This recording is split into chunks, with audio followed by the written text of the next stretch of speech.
मैं कहना चाहती हूँ कि जब हम लोगों का समय अच्छा गुजर रहा होता है तो समय चुटकियों में निकल जाता है। जब किसी का भी टाइम अगर अच्छा चल रहा होता है तो चुटकियों में निकल जाता है। और जैसे अगर पिक्चर 3 घंटे की है और बहुत अच्छी लग रही है तो समझ ही में नहीं आता है, लगता है अरे अभी तो शुरू हुई थी, अभी ये खत्म हो गई। और अगर बोर हो रहे हैं तो 1 घंटा भी जो होता है आदमी का वो 4 घंटे जैसा लगता है। वो समय कटता ही नहीं है, मतलब कटता ही नहीं है। आप लोग उम्र के जिस पड़ाव पे हैं उससे आप सबका एक ये अनुभव होगा। जैसे एक फ्लाइट में आप यात्रा करते हैं, अगर साथ आपका बहुत अच्छा है, आप किसी के साथ बहुत कंफर्टेबल हैं, मन की बातें हो रही हैं, तो बहुत लंबी जर्नी भी बहुत फट से ना कट जाती है। और अगर जो साथ प्यारा नहीं है और किसी से किसी को मन अच्छा नहीं लग रहा है तो थोड़ा भी समय ऐसा लगता है कि बहुत कठिन हो गया है, कट ही नहीं रहा, आ ही नहीं रहा, डेस्टिनेशन ही नहीं आ रहा। तो एक ये बात है, जब हम इस दुनिया में आते हैं तो अपने साथ क्या लाते हैं? सिर्फ एक सांस लेकर के आते हैं हम इस दुनिया में। इस दुनिया में जब आते हैं तो सिर्फ हम सांस लाते हैं जिसका कि कोई नाम नहीं होता है। सांसें, केवल ब्रीथ। और जब इस दुनिया से जाते हैं तो बस वही सांस एक टूट जाती है, वही सांस नहीं रहती है और नाम रह जाता है। तो कभी कभी नाम भी नहीं रहता है।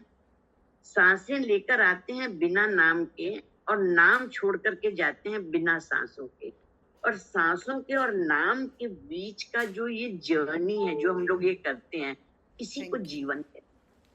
जो सांस हमने पकड़ी थी और जो सांस हमने छोड़ी, उसी के बीच को जीवन कहते हैं। Life is the journey between the breath we bring and the name we leave behind. उस सांस, उस नाम के बीच का जो सफर होता है, उसको हम कितनी सार्थकता से व्यतीत करते हैं, उसको हम कितना जीवंत बना पाते हैं, उसमें हम कितनी अच्छी तरह जी पाते हैं, यही एक अच्छी जिंदगी का परिचय है। और जिंदगी की सार्थकता है किस चीज में? सार्थकता इसी चीज में है, ये जानने में है, जैसा कि हम लोग को सिखाया भी जाता है कि मैं कौन हूँ, मैं यहाँ किस लिए आया हूँ। तो ये बहुत छोटी सी बात नहीं है, लोगों का ख्याल ही नहीं जाता है इस चीज पे कि मैं कौन हूँ और किस लिए आया हूँ। ये तभी संभव है, ये तभी इंसान समझ पाएगा जब उसका मानसिक संतुलन बरकरार होगा, जब उसका मेंटल स्टेबिलिटी अच्छी होगी। आज का जो इंसान है बहुत स्ट्रेस में रहता है, बहुत ही ज्यादा स्ट्रेस में रहता है। कैसे? फैमिली का स्ट्रेस है, बच्चों का स्ट्रेस है, फाइनेंस का स्ट्रेस है, अपने बनाए हुए बहुत से स्ट्रेस हैं, जिसमें सबसे बड़ा स्ट्रेस है कि मुझे बहुत अच्छे से रहना है, मुझे कभी गलती नहीं देखनी है, मुझे गुस्सा ही नहीं करना है, मुझे बहुत मतलब कोई काम नहीं तो यही बनाया हुआ है कि मुझे तो हर चीज में पॉजिटिविटी देखनी है। तो इससे कभी भी मेंटल बैलेंस बहुत अच्छा नहीं बन पाएगा, जैसे मैंने अनुभव किया है। ये जो भी मैं कुछ कह रही हूँ अपने अनुभव के आधार पर है। इसमें क्या है, आदमी को बहुत ओरिजिनल, जैसे एक बार अभी मेरे को कनेक्ट हो गया, मैंने ये सोचा नहीं था बोलने के लिए, लेकिन जैसे मोनिका ने बताया, गुरु के लिए आदमी सोच लेता है कि वो ऐसा ही होगा, एकदम आइडल, ना वो गुस्सा कर सकता है ना वो कुछ नहीं। जब इंसान अपनी ओरिजिनलिटी में रहता है, जब वो बिल्कुल अपना नेचुरल जीवन जीता है, गुस्से की कोई बात है, उसके मन के खिलाफ है तो उसे गुस्सा भी आता है, उसे क्रोध भी आता है, वो दुखी भी हो सकता है। तो जब आदमी अपना ओरिजिनल जीवन जीता है तो वो मेंटल बैलेंस होता है उसका। और क्या सही क्या गलत, हाँ, हम सब लोगों के पास एक बहुत बड़ी मशीन है जो कि हमको ये बताती है कि what is right and what is wrong. वो क्या चीज है? वो चेतना है हमारी, जो हमारी आत्मन है, हमारा मन है, वो हमको बताता है, डायरेक्ट करता है कि क्या सही है क्या गलत। और जब आपके मन की स्थिति बहुत शुद्ध होती है तो आप अपने स्वयं से ही मार्गदर्शक बन जाते हैं। जब आप बिल्कुल प्योर हैं, आप अपने राइट डायरेक्शन में चल रहे हैं, तो खुद ही आप अपने को डायरेक्ट कर पाते हैं। मैं ना फॉरेन नहीं गई हूँ अभी तक, अभी अपने जीवन में मैं फॉरेन नहीं गई, लेकिन मैंने हिंदुस्तान में जितना भी देखा है, इस भारत में जितना भी देखा है, इंसान बहुत होड़ में लगा हुआ है, हर आदमी को हर आदमी से हो रहा है, दूसरा क्या कर रहा है। हर इंसान इसी फिराक में है, वो दूसरे के पास ही देखता है। तो क्यों देखना दूसरे के पास। हर समय एक बच्चा अगर क्लास में फेल होता है तो उसके माँ बाप पीछे पड़ जाते हैं। दूसरा बच्चे ने इतनी पढ़ाई की, देखो कितना अच्छा पढ़ता है, तूने नहीं पढ़ा, तू फेल हो गया। तो उस बच्चे पे कितना प्रेशर क्रिएट करता है, कैसे वो अपनी ओरिजिनलिटी में रहता है। तो मैं ये कह रही हूँ, आप लोगों ने अपने जीवन में सुना होगा, आप लोगों से सबसे सवाल है, सबके परिवारों में ये हुआ होगा, आपने कि देख तेरा भाई कितना ओबीडियंट है, तूने ये काम नहीं किया। वो कितनी अच्छी तरीके से रहता है, तू अच्छी तरीके से नहीं रहता है। Why always looking on others? दूसरों को क्यों हमेशा देखना है। दूसरों को देख देख के हम अपने को देखना ही भूल जाते हैं। हम अपने आप को देख ही नहीं पाते, अपने आप को न जज पात कर पाते हैं, न सीख पाते हैं। और तो हमारी मेंटल हेल्थ कैसे ठीक रह सकती है। इंस्टाग्राम है, आजकल ये जो सोशल मीडिया आ गया है, इंस्टाग्राम है, फेसबुक है, ट्विटर है, उसमें उसके फॉलोअर इतने लाख हो गए, वो सिंगापुर जा रहा है, ये यूएस जा रहा है, मैं तो नहीं जा पाई, मैं तो कभी गई नहीं। तो होता क्या है कि दूसरे को देख देख करके असंतुष्टि का एक बोध होने लगता है। हमेशा ये समझ में आता है कि आई एम इनएडिक्वेट, मैं अपर्याप्त हूँ, मैंने जो है कुछ नहीं कर पाया। इसलिए कभी भी दूसरों को नहीं देखना है और अपने ही अंदर और भीतर झांकना है। आप सब में वो क्षमता है, आप सब में वो काबिलियत है, आप सब में वो योग्यता है। आप जहाँ हैं, जैसे हैं, अपने हिसाब से अपने को देख देख करके आगे बढ़ सकती है। भाई कोई टंकी होती है सिंटैक्स की जो 1000 ml की है, कोई 500 ml की है, कोई 5000 ml की है। अब 100 वाली ml वाली सोचेगी मैं तो 5000 की तरह नहीं भर पाई, तो ये संभव नहीं है, क्योंकि कैपेसिटी हर आदमी की अपनी अपनी है। आदमी अपने हिसाब से आगे बढ़ता है, अपने कंपेयर में आगे चलता है। इसलिए दूसरों को देखकर कभी भी नहीं सोचना है कि मैं पर्याप्त नहीं हूँ। हमेशा इस सोच को जरूर अपने में लाना है कि मैं पर्याप्त हूँ। भगवान ने जो दिया है, जो प्राप्त है, वो पर्याप्त है। ईश्वर ने बहुत सोच करके हर इंसान को हर चीज मुहैया कराई है। तो अपनी क्षमताओं का आकलन बाखूबी करिए। अभी अभी बातें हो रही थी तो मनिका ने कहा था कि सबको अपने को एसेस करना है, आप में क्या कैपेबिलिटी है, उसको बहुत अच्छी तरह से जज करना है। अगर दूसरे लोग आपके बारे में कि वो क्या सोचेंगे, आप क्या सोच रहे हैं, जो बाहर के लोग, तो जो भी बाहर के लोग ये सब कहते हैं वो एक शोर सा होता है, जो शोर बन करके मन में कष्ट देता है। अपनी वॉइस को, इंटरनल वॉइस को अपनी कभी भी नहीं भूलना चाहिए। इसलिए दूसरों की बातें सुनना बुरा नहीं है, लेकिन उसको अपने हिसाब से तार्किक है कि नहीं है, कितना आपको लेना है, कितना आपको नहीं लेना है, ये जजमेंट आपका होना चाहिए। इसलिए अपनी आवाज को सुनिए, अपनी इनर वॉइस को सुनिए और उसी हिसाब से जीवन में आगे अग्रसर होने की कोशिश करिए।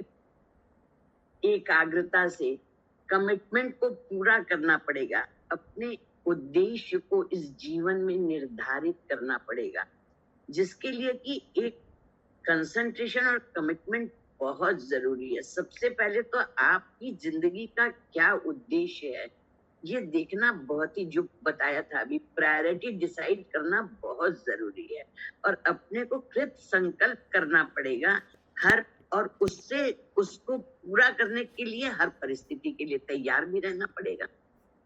आपको पहले अपने को एनालाइज करके ये समझना बहुत जरूरी है कि आपका लक्ष्य क्या है, क्या चाहते हैं आप। क्योंकि एक बात समझ लीजिए कि जो बेमन से किया गया कार्य होता है, जो मजबूरी में, वो कभी भी फाइंड नहीं हो सकता। वो काम जरूर पूरा हो जाएगा, लेकिन उसमें बहुत सुंदरता कभी भी नहीं आएगी।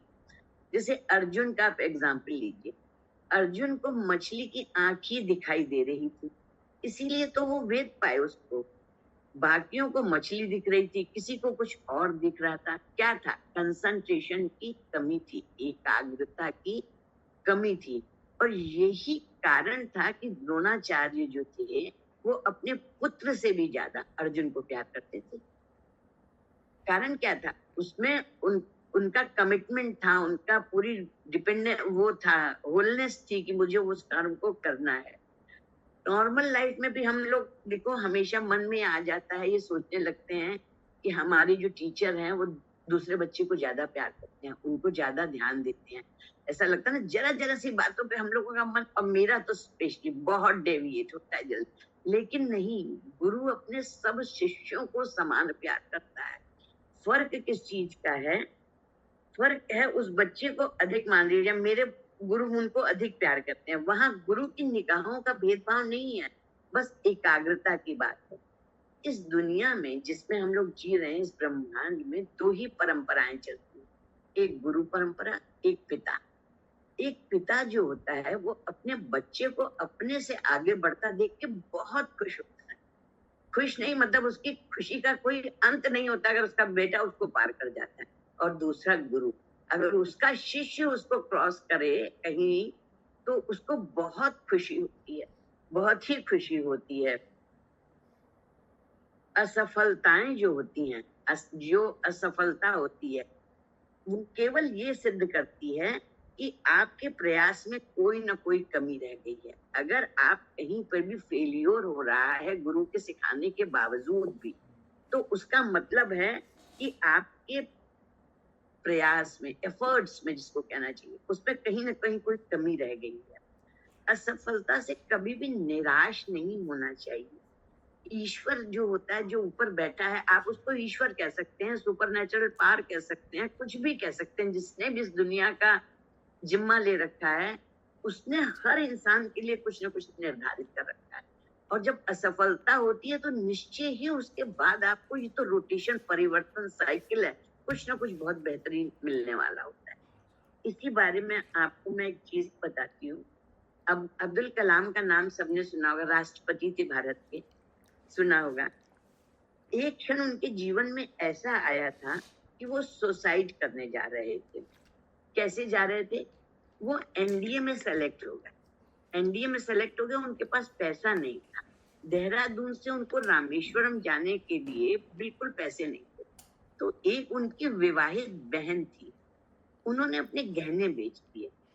उन्होंने कहा कि तुम ये पैसा ले लो और तुम जाओ, क्योंकि तुम सेलेक्ट हो गए हो, वहां तुम्हारी ट्रेनिंग है। तो वो इतने कॉन्फिडेंट थे कि उनको लगा, मतलब बहन से पैसा लेना अच्छा तो नहीं लग रहा था, लेकिन उन्होंने सोचा कि मैं तो जाऊंगा, और जाऊंगा तो मैं वहां ट्रेनिंग करूंगा, सेलेक्ट हो जाऊंगा और मुझे जॉब मिल जाएगी, मैं पैसे और बहन के अपने गहने वहने जो है वापस दे दूंगा। लेकिन उनके भी गहने बेच के टिकट कितनी हुई? टिकट सिर्फ इतनी हुई तो वो यहाँ से वहां जा सकते थे। तो उन्होंने वो टिकट खरीदी और चले गए। लेकिन हुआ क्या वहां जाकर के? भगवान ने क्या लिखा था, वो वहां पे सेलेक्ट वो नहीं कर पाए, ट्रेनिंग में सफल नहीं हो पाए, उनको नहीं मिला। वो इतने निराश हो गए, इतने निराश हुए, सोचे अब मैं अपनी बहन को क्या मुंह दिखाऊंगा। भाई बहन का तो वैसे भी नहीं लेता आदमी जल्दी से, और उन्होंने तो इस कॉन्फिडेंस पे ले लिया था कि मैं जाऊंगा वहां, सेलेक्ट हो जाऊंगा, मुझे पोस्ट मिल जाएगी, मैं लूंगा और वापस आ जाऊंगा, दे दूंगा इसका। तो वो नहीं हुए। तो वो ऋषिकेश के पास लक्ष्मण झूला है, आप लोगों ने देखा होगा, वहां शिवानंद स्वामी का आश्रम है। वो उसके पास एक पहाड़ी है, वो मन बना करके जा रहे थे कि अब तो जीवन में कुछ बचा नहीं है, जा सकता नहीं हूँ, यहीं पे सुसाइड कर लूंगा, काम खत्म हो जाएगा। लेकिन वो तो शिवानंद स्वामी का आश्रम के पास टहल रहे थे, स्वामी जी भी वहीं टहल रहे थे। उनको अंदर से एक इंट्यूशन हुआ कि कहीं ना कहीं कुछ ना कुछ गलत हो रहा है। तो उन्होंने पूछा, बेटा यहाँ तुम क्या कर रहे हो? तो उन्होंने उनको सारा वृत्तांत सुनाया कि ऐसा ऐसा था, ऐसे मैं सेलेक्ट हुआ, ऐसे मैंने पैसे दिए, गहने बेचे, में आया, और अब तो मेरे पास कुछ नहीं रह गया, इतना भी नहीं रह गया है कि मैं वापस भी चला जाऊं, इतना भी नहीं रह गया है, तो अब मेरे कुछ काम है ही नहीं, तो मैं तो अब आत्महत्या कर लूंगा। तो शिवानंद स्वामी जी ने उनका मुंह देखा और उन्होंने कहा कि तुम्हारे को एक बहुत बड़ी गलतफहमी हुई है, तुम्हें पता है तुम्हारा सिलेक्शन क्यों नहीं हुआ है? इसलिए नहीं हुआ है कि ईश्वर को तुमसे और कुछ बहुत बड़ा करवाना है, बहुत बड़ा कुछ करवाना है, इसलिए तुम्हारा सिलेक्शन नहीं हुआ है। ऐसा है, तुम आज मेरे आश्रम में रात को रुको, यही खाना खाओ और मैं तुम्हें पैसे दूंगा और तुम जा करके अपना काम करना, तुम अपने गंतव्य पे पहुंचो अपने। और उन्होंने ऐसा ही किया। और उसके बाद जो वापस गए उन्होंने काम किया, और अमेरिका की तानाशाही, यूरेनियम को लेकर इतराने वाले लोग, इतना रिस्ट्रिक्शन लगाने वाले लोग लगाते रह गए, और हिंदुस्तान ने मिसाइल के क्षेत्र में वो काम करके दिखाया अबुल कलाम ने, जिसे दुनिया पूरी देखती रह गई। ये है असफलता के बोझ से बाहर आना। मतलब टीचिंग ये है कि कभी भी अगर आप असफल होइए किसी चीज में तो निराश मत होइए।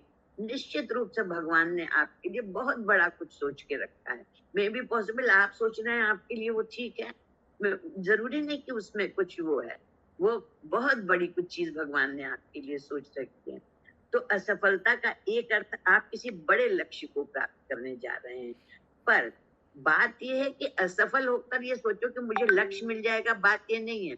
बात ये है कि आपकी कर्तव्य निष्ठा और एकाग्रता का उसमें भरपूर समावेश होना चाहिए। एकाग्रता उसमें आपकी पूरी, उसमें पूरा कंसंट्रेशन डालना पड़ेगा, कर्तव्यों से कहीं भी विमुख नहीं होना पड़ेगा। पेशेंस, धैर्य बहुत आवश्यक है। ये फिलॉसफी इंडिया की है। प्रारब्ध अलग चीज है। यदि आप अपना कार्य निष्ठा से करते हैं तो आपको उसका फल मिलेगा, आज नहीं तो कल मिलेगा, लेकिन मिलेगा। एक पुरानी कहावत है कि अगर फूटी आंखों से भी आदमी रोने की कोशिश करता है तो आंसू निकल के आ जाते हैं। तो प्रयासरत रहना किसी चीज के लिए, हमेशा सतत प्रयास करना बहुत बड़ी चीज है, कभी भी हार नहीं माननी है। यदि किसी चीज में मन न लगे तो कभी किसी को देख के काम नहीं करना है।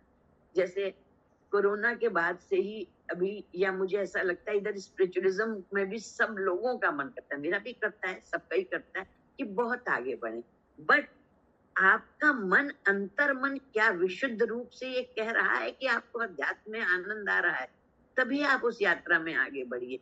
देख देख करके किसी काम को करने में आप सफल उस मुकाम तक नहीं, थोड़ा सफल होंगे बट उतना नहीं हो पाएंगे जितना कि होना चाहिए। तो अपनी जिज्ञासा का आदर करना चाहिए, श्रवण करना है, मनन करना है। क्या मटेरियल दुनिया अच्छी नहीं होती है क्या? आप उन लोगों से मिलिए जो मटेरियलिस्टिक का मजा ले रहे हैं, रोज पार्टी, रोज मस्ती, रोज नए कपड़े। उनको तो इतना मजा आ रहा है कि वो हम लोग को इतना बड़ा बेवकूफ बताएंगे कि कहेंगे कि कोई बात ही नहीं। लेकिन ठीक है, वो उनका धर्म है, वो अपना स्वधर्म निभा रहे हैं, उन्हें उस चीज में मजा आ रहा है। और स्वधर्म की बात तो आप करिए तो कोई सेशन नहीं बीतता जब मोनिका नहीं बताती है कि स्वधर्म की रक्षा हमेशा करनी चाहिए। जब आपने स्वधर्म की रक्षा करेंगे तभी जो ये पूरी कायनात जो है, ये जो प्रकृति नाम की शक्ति है, उसमें पूरी पॉजिटिविटी जागेगी और वो आपका साथ देने के लिए अग्रसर होगी। आप निश्चित रूप से अपने मुकाम को प्राप्त करेंगे। इस जितने भी सेशन में लोग जो मेरी बात इस समय सुन रहे होंगे, मेरे ख्याल से हर इंसान 10%, 20%, 30% सुनते सुनते अपने स्वधर्म का पालन करना शुरू कर दिया होगा, क्योंकि इतनी अच्छी तरह से समझाया गया है इस चीज को कि निश्चित रूप से ये समझ में आने लगा है। और जब आदमी अपने मन का काम करता है वो कितना हल्का होता है और कितना फटाफट होता है, उसमें कोई जोर ही नहीं पड़ता है उस चीज को करना। और उसमें अगर कुछ कॉन्सिक्वेंसेस आते हैं तो उसको भी झेलने को तैयार होता है। आपको याद होगा दो तीन या ज्यादा सेशन पहले अनुराधा ने न्यू ईयर पे कहा था कि इस साल मैंने ये कमिटमेंट लिया है कि मैं अपने स्वधर्म को करूंगी और जो भी कॉन्सिक्वेंसेस आए मैं झेलने को तैयार हूँ। वो बहुत खुश थी, इसको कहकर वो इतना खुश थी। तो सोचो कितना मन में से, आत्मा में खुशी लगती है अगर आदमी अपने मन का काम करता है। तो जितने लोग बैठे, मैं कुछ सिखाना नहीं चाहती हूँ, मैं तो सिर्फ रिवाइज कर रही हूँ। मैंने पहले ही कहा था कि नया कुछ भी नहीं है बताने के लिए, सिर्फ रिवाइज करनी है ये चीजें। दुनिया जिसे कहते हैं जादू का खिलौना है, जो मिल गया मिट्टी है, जो न मिला सोना है। हमेशा जो चीज मिल जाती है उस पे आदमी इम्पोर्टेंस ही नहीं करता, जो नहीं मिली उसी को देखता रहता है कि वो बहुत बड़ी चीज है। आपके पास भगवान ने कितना दिया है, आपकी क्या क्षमताएं हैं, ये नहीं नजर आ रहा है। ये नजर आ रहा है कि दूसरा इंसान इस चीज में बहुत अच्छा हो गया। तो ये इंसान का एक नेचर सा है, ये बहुत स्वाभाविक है। जो चीज नहीं मिली वो चुभती है। मतलब इतना समझ लीजिए कि अगर 99 मिल जाता है, एक भी चीज छूट जाती है तो वो चुभने लगती है कि अरे, उस पे ही नजर ज्यादा जाती है। इसका एक एग्जाम्पल भी, मैं बार बार नाम लेने में लगेगा, लेकिन हमारे सेशन में इन्हीं लोगों ने बताया था। एक व्हाइट पेपर है, उस पे ब्लैक स्पॉट है, पूछो क्या है, कोई भी नहीं कहेगा कि व्हाइट पेपर है, सब बताएंगे कि सामने एक ब्लैक स्पॉट है। तो जो चीज जो वैसी है, वो निगाह हमेशा उसी पर जाती है। सारे धर्मों और दर्शनों का एक सार है, हर व्यक्ति हर काम के लिए फिट नहीं होता है। और स्वधर्म निभाने के लिए जैसे जब सिखाया गया तो हमने मनन करके देखा, तो दो चीजों पे गौर करना बहुत जरूरी हो जाता है। पहली चीज है कि मैं अच्छा क्या कर सकता हूँ। जैसे मुझे गाने का शौक है, सच में मुझे गाने का शौक है बहुत, लेकिन भगवान ने उतनी अच्छी आवाज ही नहीं दी है। तो मैं क्या अच्छा कर सकता हूँ, और दूसरा फैक्टर ये है कि मुझे क्या करने में मजा आता है। दोनों बातें हैं। तो आपके पास थोड़ी तो एबिलिटी भी होनी चाहिए, मतलब कुछ कुछ, क्योंकि मन जो है ना, वो बताया है ना, मन हम लोग को बहुत घुमाता है, मन बहुत चलाता है। लेकिन उसके साथ ही देखना है कि एक तो कैपेबिलिटी और दूसरा इंटरेस्ट, उन दोनों का एक सामंजस्य बिठाना पड़ेगा। जरूरी नहीं कि हम लोगों में हर चीज की कैपेबिलिटी हो। तो जो आपका इंटरेस्ट एरिया है और आप उसके लिए थोड़ा सा केपेबल भी होने चाहिए, अगर उसका अच्छा सामंजस्य बैठता है, वही जो है उसका धर्म बन जाता है। मीन्स कैपेबिलिटी और इंटरेस्ट जैसे एग्जाम्पल इसलिए जरूरी है कि वही मैंने आपको बताया कि मन नाम की चीज बहुत भागती है। मन करता है सिंगर बनने का, लेकिन आवाज नहीं। लेकिन उसके लिए कुछ कुछ बेस्ट चीजें, इसका मैं बहुत अच्छा एग्जाम्पल आपको बताती हूँ। कुमार विश्वास मुझे ध्यान आते हैं, मैं सुनती हूँ उनको, मुझे बहुत मजा आता है कुमार विश्वास को सुनने का। तो कुमार विश्वास कहाँ इंजीनियर है आदमी, उसने कितने ऑड्स सहे, उनके फादर, उनकी पूरी फैमिली एकदम नाराज हो गई, और आज वो किस मुकाम पे है, सिर्फ अपना स्वधर्म निभाकर, है ना। कविता, उनका कविता शौक था, उनका हिंदी शौक था, और उन्होंने अपने स्वधर्म को निभाया, और कैरियर आज उनको किस मुकाम पे ले आया है कि उनकी एक चीज सुनने के लिए, मैं क्या ही बताऊं, जो लोग सुनते होंगे कुमार विश्वास, वो समझते होंगे कि आज वो कितना आनंद अनुभव करते हैं। पॉलिटिक्स में भी आ गए थे वो भी वहां से हटे और फिर वो अपने उसमें आ गए। उन्होंने बहुत विरोधों का सामना किया, कविता उनका शौक था। दूसरा एग्जाम्पल मैं आपको बताती हूँ, विकास दिव्य कीर्ति। अगर आपको दृष्टि एक आईएएस संस्था है, उसके अगर मुझे नहीं मालूम, मेरे को लगता है लोगों ने सुना होगा, विकास दिव्य कीर्ति इज अ वंडरफुल। अभी पहलगांव पे उन्होंने बोला है, मतलब अगर आप उसको सुन लीजिए उसकी एनालिसिस, तो आपको रियल में लगेगा कि, और वैसे भी वो आईएएस के बहुत बहुत बड़े टीचर हैं वो, और उन्होंने भी अपना स्वधर्म निभाया। वो आईएएस थे, उन्होंने आईएएस अपना एडमिनिस्ट्रेशन छोड़ करके, और उन्होंने दृष्टि का वो किया और वहां आए, और आज वो कितने सफल, और कितने, उनको थोड़ा सा ही सुनना अपने आप में बहुत आनंद की, मतलब मैं तो सच में कह रही हूँ, उनको सुनती हूँ मुझे बहुत मजा आता है। तो आप इस दुनिया में जितने भी सफल लोग मिलेंगे, वो अपना स्वधर्म ही निभाते हुए मिलेंगे आपको, जिनने वही रास्ता चुना जो उनकी कैपेबिलिटी और इंटरेस्ट का समायोजन था। समायोजन मीन्स कि क्या कह सकते हैं उसको, मतलब समझ रहे होंगे आप उसको, दोनों मिला के कैपेबिलिटी और इंटरेस्ट, उनकी कैपेबिलिटी भी थी उसमें और उनका इंटरेस्ट भी था, तो मिलेंगे। तो अगर आपको खुद पर भरोसा है, तो ये सच है कि पूरी कायनात जुटती है, लेकिन मतलब शर्त ये है मगर कि आपका डेडिकेशन, आपका इंटरेस्ट एरिया पूरा वही होना चाहिए आपको सफल करने में। सेल्फ बिलीव सबसे बड़ी बात है, दृढ़ संकल्प और सेल्फ बिलीव, आपको अपने में आत्मविश्वास। सेल्फ बिलीव तो वो ताकत है जो इंसान को अपने मुकाम तक पहुंचाने में बहुत हेल्पफुल होती है, क्योंकि सारी दुनिया आप पे विश्वास करे और आप अपने पे ही विश्वास ना करें, वही पहला फेलियर आपका आएगा। तो सबसे पहला चीज है कि अपने में सेल्फ बिलीफ लाना है। खुद को लेकर अगर डाउट है तो फिर कुछ नहीं होने वाला है। तो इंसान कितने कमाल की चीज है। जब मैं ये लिख रही थी तो मुझे अपने मन में आया और मैंने लिख भी दिया। बरगद के पेड़ पे वो धागा बांधते हैं, चंद्रमा को जल चढ़ाते हैं, है ना। और भी बहुत सारे एग्जाम्पल मेरे को मिले थे, मैं देख रही थी। धागा बांधकर विश्वास से सूर्य को जल चढ़ाते हैं, यश की प्राप्ति होगी। चंद्रमा को अर्घ देते हैं, विश्वास करते हैं पति की उम्र बहुत लंबी हो जाएगी। 40 करोड़ लोग कुंभ में चले गए ये सोच के कि उन्हें मोक्ष मिल जाएगा। मतलब इतना विश्वास है इन बाहर की चीजों पे। और जो ईश्वर ने इस नायाब शरीर को बनाया है, इस मानव को बनाया है, इस आत्मा को लेके चल, उस पर कोई विश्वास, उस पर विश्वास ही नहीं है। धागा बांध के सोच क्या कि काम पूरा हो जाएगा, लेकिन अपने पर जो है वो विश्वास ही नहीं करता है। तो ऐसा क्यों है? एक ये भी बहुत बड़ा क्वेश्चन है कि इंसान हर पहलू से बेस्ट है, लेकिन उसको ये नहीं पता कि जो चीज उसको उत्कृष्ट, हिंदी में तो उत्कृष्ट कहते हैं और इंग्लिश में मतलब बहुत ऊंचाइयों पे ले जाने वाला, क्या ही मैं बता सकती हूँ। वो चीज बाहर नहीं है, वो चीज आपके अंदर है।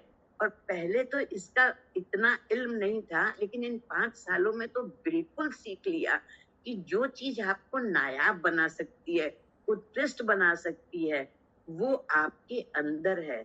लोग अपना मन बहलाते हैं बाहर की चीजों से। सब कुछ वो यही सोचते हैं कि दुनिया में सब कुछ अच्छा है, बाहर एंटरटेनमेंट बाहर अच्छा है, सब कुछ। लेकिन इस उम्र के मुकाम पे आकर मेरा अनुभव कहता है कि अब सब कुछ एकाग्र, मतलब इकट्ठा करने का समय आ गया।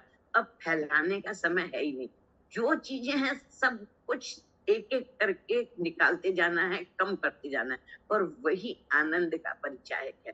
वही पे बहुत आनंद है, क्योंकि आप घर से बाहर गए और मन में तनाव लेके आए। ये 100 में 100% बात है।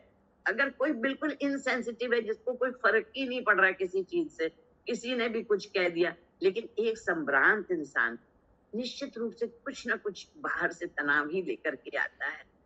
जो ये मेरा अनुभव कहता है। मैं तो वैसे भी ज्यादा सेंसिटिव हूँ, मेरे से आप नहीं कंपेयर करिएगा, लेकिन मैं फिर भी आपसे यही कहना चाहूंगी। मैं ये स्वयं से सीख रही हूँ और आप सबसे भी कहना चाहूंगी कि जो चीज आपको उत्कृष्ट दर्जा दे सकती है, जो आपको उठा सकती है, जो आपको एक लेवल से बाहर ले जा सकती है, वो आपके अंदर है, आपके बाहर नहीं है। वो चीज 100 बार प्रयास करिए, वो बाहर नहीं है, वो अंदर ही है। वो आपकी चीज जिसकी चर्चा सेल्फ बिलीव, जिसकी चर्चा मैं अभी आपसे कर रही थी, महाभारत का युद्ध शुरू होने,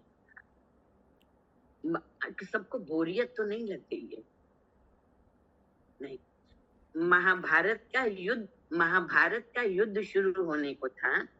अर्जुन जो है वो श्री कृष्ण से प्रश्न पूछते कि केशव, जीवन में ऐसा कौन है जो हार जाता है? ऐसा कौन है जिससे सिद्धियां नहीं मिलती हैं? ऐसा कौन है जो हर समय नाकामयाब हो जाता है? भगवान श्री कृष्ण एक उत्तर देते हैं। वो कहते कौन कौन है जो फेली हो जाता है हर समय? उन्होंने बोला, संशय आत्मा विनश्यति। जो आत्मा संशय में है उसका विनाश निश्चित है।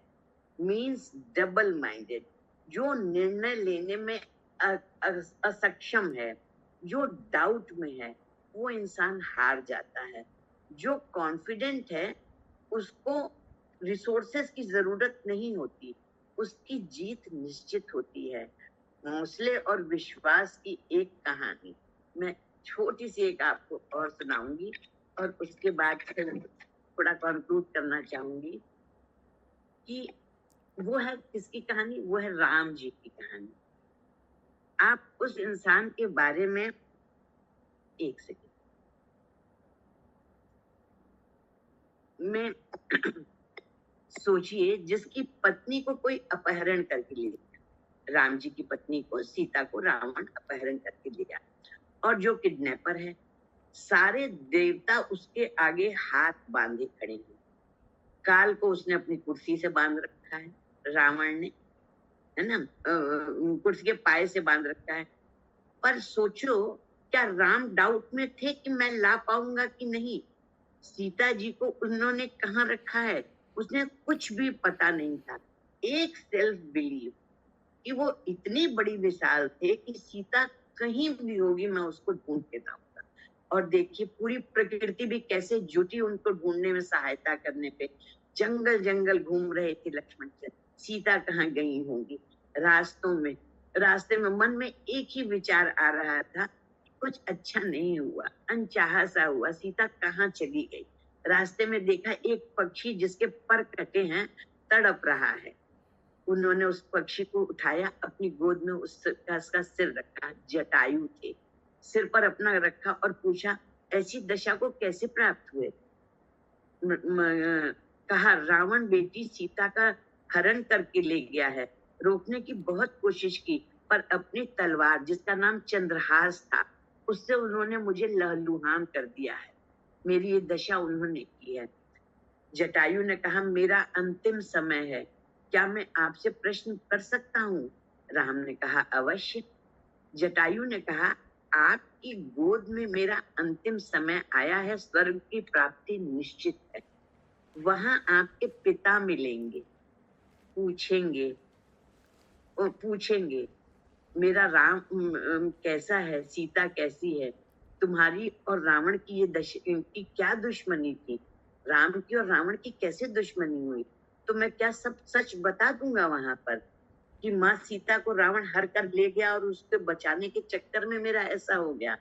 तो राम जी ने कहा कि स्वर्ग जाकर भी मेरे वनवास और माँ कैकेयी की कुटिलता से जो दुखी मेरे पिता हैं, आज भी वो दुखी है मेरे वनवास जाने से और कैकेयी की कुटिलता से। उनको तुम और बता दो कि सीता का हरण हो गया, तो वो कितने दुखी हो जाएंगे। यदि पुत्रवधु का हरण जान जाएंगे तो वो अपरंपार दुख में आ जाएंगे। वो वहां का वैभव त्याग कर यहाँ आ गए, तो मैं क्या मुंह दिखाऊंगा उनको? तो हे पक्षीराज, आप मुझे राम कहते हैं। जटायु ने कहा कि क्या ये सर्वविदित है कि आप राम हैं? तो आप इस राम की प्रतिज्ञा सुन लीजिए। मैं यदि राम हूँ तो ये समाचार रावण खुद मेरे पिता से कहेगा। मैं जा रहा हूँ दक्षिण दिशा की तरफ, रावण को कुल समेत मारूंगा और मृत्यु के पश्चात रावण जब स्वर्ग जाएगा तो पिताजी स्वयं उससे पूछेंगे कि रावण ये क्या किया तूने, कि राम ने कुलनाश किया। तो रावण सब वृत्तांत सुनाएगा, रावण स्वयं जाके मेरे पिता को बताएगा। तो हे पक्षीराज, आप उनसे कुछ मत कीजिएगा। तो ये जो मैंने आपको सुनाया, इसका मतलब सेल्फ बिलीव, उनके पास कुछ भी अभी देखने को नहीं था कि वो कहाँ हैं, और उन्होंने ये विश्वास था कि वो ढूंढ करके लाएंगे और उसका नाश करेंगे। तब उन्होंने यहाँ पर गजब की बात सीखने की है कि राम के पास कुछ नहीं था और वो बस शिव भक्त, बस आत्मविश्वास के भरोसे वो आगे चलते गए और उन्होंने अपनी बात को पूरा किया। मैं अपनी वाणी को यहीं पे विराम देना चाहूंगी। मैं नहीं जानती कि आप लोग को कैसा लगा, लेकिन मैं बहुत खुश हूँ। 2 लाइन और।